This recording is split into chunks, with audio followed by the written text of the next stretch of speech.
সম্মানিত ভিউয়ার্স, আজকে আমরা আলোচনা করব যে প্যাটার্নটা নিয়ে, তার নাম হচ্ছে সিমেট্রিক্যাল ট্রায়াঙ্গেল প্যাটার্ন। আজকে আমাদের আলোচনার বিষয় সিমেট্রিক্যাল ট্রায়াঙ্গেল ফরমেশন বা সিমেট্রিক্যাল ট্রায়াঙ্গেল প্যাটার্ন।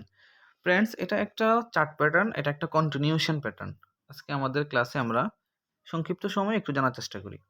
এখানে ঘটনাটা কি ঘটে দেখেন, কোনো একটা যেহেতু একটা কন্টিনিউশন প্যাটার্ন, কিছু প্যাটার্ন বুলিশ হয়, কিছু হয় বেয়ারিশ, আর কিছু হয় কন্টিনিউশন। মানে কন্টিনিউ যেই ট্রেন্ড চলমান ছিল সেই ট্রেন্ডই চলমান থাকবে, শুধু কিছুটা সময়ের জন্য তারা একটু রেঞ্জের মধ্যে একটু কনসলিডেশন করবে, একটু বিরাম নেবে, তারপরে আবার সেই যেই গতিতে চলতেছিল একই দিকে একই গতিতে চলতে থাকবে। তাহলে যদি এটার পিছনে ঘটনাটা বলতে যাই, এরকম হয়, প্রথমে ট্রেন্ড একটা আপ ট্রেন্ডে থাকবে, কোনো এক জায়গায় একটু রেসিস্ট্যান্স নেবে, একটা ছোট্ট রেসিস্ট্যান্স নেবে, হতে পারে সেটা পূর্বের কোনো একটা জোনে, হতে পারে তার পূর্বের কোনো একটা রেসিস্ট্যান্স লেভেলে একটা কি তৈরি করবে, একটা রেসিস্ট্যান্স তৈরি করবে। দেন প্রাইস সেখান থেকে সাপোর্টের দিকে আসবে, একটু নিচে আসবে, ডাউনে আসবে, একটা সাপোর্ট তৈরি করবে। পুনরায় ট্রেন্ডটা আবার উপরে যাবে, আবার উপরে গিয়ে আরেকটা রেসিস্ট্যান্স তৈরি করবে। কিন্তু খেয়াল করার বিষয় হচ্ছে এবারে রেসিস্ট্যান্সটা পূর্বের রেসিস্ট্যান্স থেকে একটু নিচে হবে। প্রাইস পুনরায় আবারও নিচে আসবে, ডাউনে আসবে, এরপর একটা সাপোর্ট তৈরি করবে। খেয়াল করার বিষয় যে বর্তমানে দ্বিতীয় সাপোর্টটা প্রথম সাপোর্টটা থেকে একটু উপরে হবে। এবার দুইটা সাপোর্ট ও দুইটা রেসিস্ট্যান্স যখন তৈরি হয়ে যাবে, তখন আমরা দুইটা সাপোর্টকে টাচ করে একটা লাইন টানবো, এবং দুইটা সাপোর্টকে কেন্দ্র করে দুইটা এবং রেসিস্ট্যান্সকে কেন্দ্র করে দুইটা লাইন টানবো। এই দুইটা লাইন যদি কোনো এক বিন্দুতে মিলিত হয়, তখনই এই যে প্যাটার্নটা এটা গঠিত হয়, সিমেট্রিক্যাল একটা ট্রায়াঙ্গেল তৈরি হয়েছে। আমরা ক্লিয়ার হলাম। এখন প্রাইস হয়তোবা আরও কিছুদিন এটার ভিতরে ঘোরাঘুরি করবে, এই দুই সাপোর্ট এবং রেসিস্ট্যান্সের ভিতরে, এবং মাঝে মাঝে কিছুটা উপর নিচে হতে পারে, একটু একটু বের হয়ে যেতে পারে শ্যাডোগুলো, উইকগুলো। আমাদের মনে রাখতে হবে যে যখন সে প্রাইস একটা ব্রেকআউট দিবে, এই যে দেখেন ব্রেকআউট পয়েন্ট, দেখেন ব্রেকআউট দিবে, তখন আমরা এন্ট্রি নিব। আমাদের এন্ট্রি ব্রেকআউট যেই ক্যান্ডেলে ক্লোজিং হবে, ব্রেকআউট হয়ে আমরা ক্লোজিংয়ের জন্য অপেক্ষা করতে পারি। যারা একটু রক্ষণশীল ট্রেডার আর যারা একটু অ্যাগ্রেসিভ ট্রেডার, তারা ব্রেকআউট পয়েন্টের মধ্যেই এন্ট্রি নিয়ে নিতে পারে। আমরা এক ক্যান্ডেল পরে এন্ট্রি নিতে পারি। আর আমাদের স্টপ লস হবে যেই ক্যান্ডেলটা ব্রেকআউট হয়ে ক্লোজিং দিয়েছে, ওই ক্যান্ডেলের নিচে হবে আমাদের স্টপ লস। এবং আমাদের টার্গেট হবে কি, আমাদের টার্গেট হবে প্রথম যে রেসিস্ট্যান্স ও প্রথম যে সাপোর্ট, প্রথম রেসিস্ট্যান্স এবং প্রথম যে সাপোর্ট, তার মধ্যবর্তী যে দূরত্ব, সেই দূরত্ব আমাদের যে ব্রেকআউট পয়েন্ট, সেই পয়েন্ট থেকে উপরে আমরা ততটুকু দূরত্ব পর্যন্ত আমাদের টার্গেট প্রাইস হবে। আমরা সেখানে গেলে আমরা প্রাইস সেল করে দিব আমাদের প্রোডাক্ট। একই রকমভাবে যে বিয়ারিশ যে সিমেট্রিক্যাল ট্রায়াঙ্গেল, এখানে ঘটনাটা কি ঘটে দেখেন, সেমভাবে প্রাইস, এটা যেহেতু কন্টিনিউশন প্যাটার্ন, এটা ডাউন ট্রেন্ডে তৈরি হবে এবং ডাউন ট্রেন্ডেই চলমান থাকবে, এরকম বোঝায়।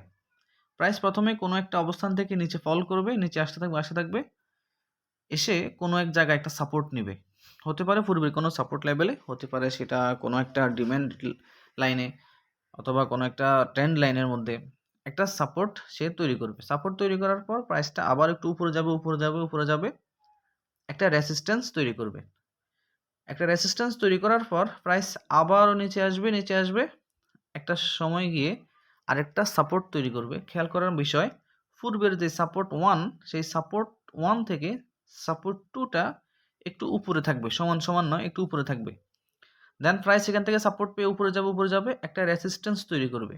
এই রেসিস্ট্যান্সটা হবে কোথায়, পূর্বের যেই রেসিস্ট্যান্স 1 আছে, সেই রেসিস্ট্যান্স থেকে কিছুটা নিচে আমাদের নতুন একটা রেসিস্ট্যান্স তৈরি করবে। প্রাইস দুইটা রেসিস্ট্যান্স ও দুইটা সাপোর্ট যদি তৈরি করে, আমরা দুইটা রেসিস্ট্যান্সকে কেন্দ্র করে একটা ট্রেন্ড লাইন টানবো, এবং দুইটা সাপোর্টকে টাচ করে আরেকটা ট্রেন্ড লাইন আঁকবো, এবং আমরা একটু অপেক্ষা করবো ব্রেকডাউনের জন্য। কিছুদিন যাওয়ার পর, বা কিছু সেশন, আওয়ার ক্যান্ডেল হলে আওয়ার, ঘন্টা হলে ঘন্টা, দিন হলে দিন, কিছু সেশন যাওয়ার পর যখন দুইটা সাপোর্ট ও দুইটা রেসিস্ট্যান্স তৈরি করবে, প্রাইস 3 নম্বর সাপোর্ট ভেঙে নিচেও আসতে পারে, অথবা আবারও সে রেসিস্ট্যান্সের জন্য উপরে যেতে পারে, গিয়ে এখানে সে ব্রেকআউট দিতে পারে, অথবা এটার ভিতরে আরও কিছু দূর ঘোরাঘুরিও করতে পারে। কিছুটা সময় প্রাইসের মাথা মানে শ্যাডোগুলো উইকগুলো একটু উপরে নিচে হতে পারে, একটু 19-20 হতে পারে, কেমন, এটা বুঝে নিতে হবে। দেন আমরা অপেক্ষা করব ব্রেকডাউনের জন্য। যখন এখানে ব্রেকডাউন দিবে, যারা ব্রেকআউট ট্রেডার তারা ব্রেকআউটের সময়ই এন্ট্রিটা নিয়ে নিতে পারে। যারা একটু রক্ষণশীল ট্রেডার তারা ব্রেকআউট যেই ক্যান্ডেলটা হচ্ছে সেই ক্যান্ডেলটা পর্যন্ত অপেক্ষা করে নেক্সট ক্যান্ডেলের শুরুতে কিনতে পারে। তো ধরে নিলাম যে আমরা ব্রেকআউট পয়েন্টে এন্ট্রি নিলাম, আমাদের স্টপ লস হবে যে ব্রেকডাউন যে ক্যান্ডেলটা কমপ্লিট করেছে সেই ক্যান্ডেলের নিচে থেকে কিছুটা নিচে আমাদের স্টপ লস থাকবে, এবং আমাদের টার্গেট প্রাইস হবে প্রথম যে সাপোর্ট তৈরি করেছে এবং প্রথম যে রেসিস্ট্যান্সও তৈরি করেছে এর মধ্যবর্তী দূরত্ব আমাদের ব্রেকআউট পয়েন্ট থেকে ততটুকু নিচে আমাদের টার্গেট প্রাইস হবে, আমরা আমাদের প্রোডাক্ট সেল করতে পারি। বন্ধুরা, এই ছিল সিমেট্রিক্যাল ট্রায়াঙ্গেল ফরমেশন গঠন হওয়ার পিছনের গল্পটা। আমরা একটা চার্ট দেখি এবার। ফ্রেন্ডস, একটু খেয়াল করেন, ধরে নিই আমরা প্রাইস কোনো একটা নিচের অবস্থান থেকে প্রাইস উপরে গেল, একটা সাপোর্ট সে তৈরি করলো, রেসিস্ট্যান্স তৈরি করলো। এখন রেসিস্ট্যান্স তৈরি করার পর প্রাইস একটু নিচে আসলো, এসে একটা সাপোর্ট তৈরি করলো। এখন অনেকে বলতে পারেন যে চার্টে দেখে আসলাম যে এখানে যদি দেখা যাচ্ছে যে এই একটা রেসিস্ট্যান্স, এখানে সাপোর্ট তো নিচে পর্যন্ত যায়নি, এই আরেকটা রেসিস্ট্যান্স সাপোর্ট, আরেকটা রেসিস্ট্যান্স, তাহলে আমরা তো এটা থেকে এটা পর্যন্ত টানার কথা। ফ্রেন্ডস, আসলে আমরা যখন প্যাটার্নগুলো তো এখন আমরা বেসিক জানতেছি, যখন আমরা চার্টে প্রয়োগ করা শিখবো ইনশাল্লাহ, ধীরে ধীরে আমাদের অভিজ্ঞতার সাথে সাথে আমরা এগুলো সঠিকভাবে পরিমাপ করতে এবং আঁকতে শিখে যাব। সব মানে আমরা যেভাবে আসলে শিখি ওই মানে A to Z মিলে যাবে না কখনো চার্টের সাথে, আমাদেরকে অভিজ্ঞতার ভিত্তিতে চিনে নিতে হবে। তো প্রথমে একটা কি তৈরি করলো, রেসিস্ট্যান্স তৈরি করলো, নিচে আসলো, এসে ধরেন যে এখানের মধ্যে আরেকটা সাপোর্ট তৈরি করলো, আরেকটা রেসিস্ট্যান্স তৈরি করলো, আবার রেসিস্ট্যান্স তৈরি করলো। অর্থাৎ আমরা মোটামুটি প্রথম মেজর যেই রেসিস্ট্যান্স দুইটা আছে ওটাকে টাচ করে দাগ টানবো, এবং মেজর যেই সাপোর্ট আছে সেই সাপোর্টকে টাচ করে একটা দাগ টানবো। আমরা অপেক্ষা করব ব্রেকআউটের জন্য।